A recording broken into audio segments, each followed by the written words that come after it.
ए लाजो कोरा में आजो गरम जवानी के जले बिची खाजो। ए लाजो कोरा में आजो गरम जवानी के जिलेबी चिखाजो आजो। तो का हाल है सिंगर भाई लोग, ठीक है? ये जो गाना लिखे हैं ना, ऑर्केस्ट्रा सॉन्ग लिखे हैं, कमर का मशीन बाटे नाचिला हिला के, आ होला बवाल नाची घघरी उठा के। दोस्तों ऑर्केस्ट्रा सॉन्ग लिखे हैं, बिल्कुल हम ये गाना फ्री में लिखे हैं। आप सिंगर हैं तो इस गाने को दोस्तों गा सकते हैं, रिकॉर्डिंग करवा सकते हैं। बिल्कुल हम ये गाना फ्री में लिखे हैं दोस्तों, गारंटी के साथ कहते हैं। कोई भी सिंगर इस गाने को गाएगा तो दोस्तों बजने से कोई नहीं रोक सकता है दोस्तों, क्योंकि ऑर्केस्ट्रा सॉन्ग है।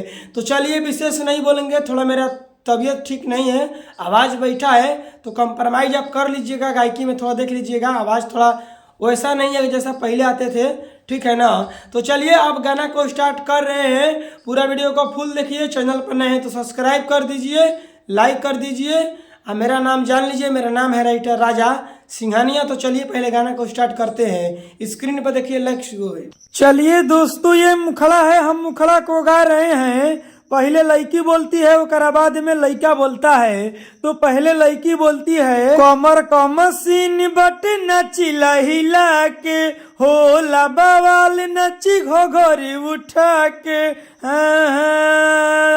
कमर का मशीन बटे नचिला हिला के, होला बवाल नची घोघरी उठा के। सब केहू कहेला जिला हिला जो।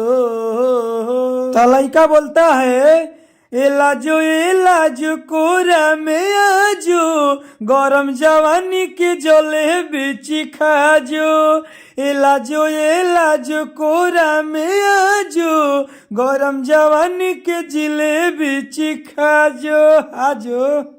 चलिए दोस्तों ये पहिलका अंतरा है, हम पहिलका अंतरा को गा रहे हैं। पहले लड़की बोलती है, उसके बाद में लड़का बोलता है। तो पहले लड़की बोलती है, यूपी बिहार में तो चर्चा हमार बा, आरा जिला में लागल लंबी कटार बा। तो लड़का बोला था, खाटी मरद जहिया पा जइबू हो, तहिया ये रानी जुड़ा जइबू हो। हाँ, यूपी बिहार में तो चर्चा हमार बा, आरा जिला में लागल लंबी कटार बा। खाटी मरद जहिया पा जइबू हो, तहिया ये रानी जुड़ा जइबू हो। जवनिया के रस कहे लोगवा पिया जो। ए लाजो कोरा में आजो जरल जवानी के जलेबी चिखाजो। ए लाजो कोरा में आजो गरम जवानी के जलेबी चिखाजो आजो चिखाजो। चलिए दोस्तों ये दूसरा का अंतरा है, हम दूसरा का अंतरा को गा रहे हैं। ए राजा सिंघनिया सुमन दूरी दूरी नाचो, सट के जरी न लहंगा तू न सो। तो लड़का बोला था, छुके जो बनी अपन तोरी जाए दे, कलुआ के वो ही पे मोर जाए दे। हाँ, राजा सिंघनिया सुमन दूरे दूरे नाचो, सट के जरी न लहंगा के न सो।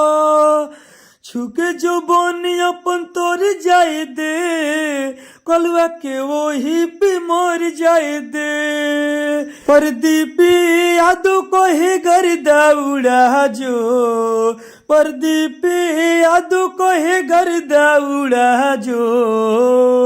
दोस्तों जहाँ प्रदीप यादव है और सुमन है और कलुआ है, तो सुमन सागर और कलू भाई और प्रदीप यादव ने कमेंट बॉक्स में कमेंट किए थे कि भैया गाना में मेरा नाम डालिएगा। तो फाइनली हम इन लोगों के गाना में नाम डाल दिए हैं। दोस्तों अगर सिंगर हैं, आप भी अपना गाना में नाम डलवाना चाहते हैं, आप मेरे वीडियो को देख रहे हैं तो आप भी इनके जैसे अपना गाना में नाम डलवाना चाहते हैं, तो सबसे पहले आपको करना क्या पड़ेगा, चैनल पर नए हैं हैं ना तो सब्सक्राइब कर दीजिए, लाइक कर दीजिए और कमेंट बॉक्स में आप अपना नाम लिख दीजिए कि आपका नाम क्या है। अगली वीडियो बनाएंगे तो उस गाने में हम आपका नाम डाल देंगे। जैसे सुमन भाई को, कल्लू भाई को, प्रदीप यादव जी के नाम डाले हैं ना, इसी तरह हम गाना में आपका भी नाम डाल देंगे। तो फाइनली कमेंट बॉक्स में आप अपना नाम लिखिए कि आपका नाम क्या है। आगे का लाइन, एलाजो कोरा में आजो, गरम जवानी के जले बिची खाजो। एलाजो कोरा में आजो, गरम जवानी के जले बिची खाजो। आजो लाजो। चलिए दोस्तों, गाना समाप्त हो गया है। अब मेरा बतिया को ध्यान से सुन लीजिए। अगर आप सिंगर हैं, चाहते हैं कि नहीं राजा भाई जो आप डाले हैं यूट्यूब पर गाना ना, हम इस गाने को नहीं गाएंगे, कैसे कि बहुत लोग इस गाने को गा दिए होंगे। हम अपने लिए पर्सनल गाना लिखवा कर गाएंगे।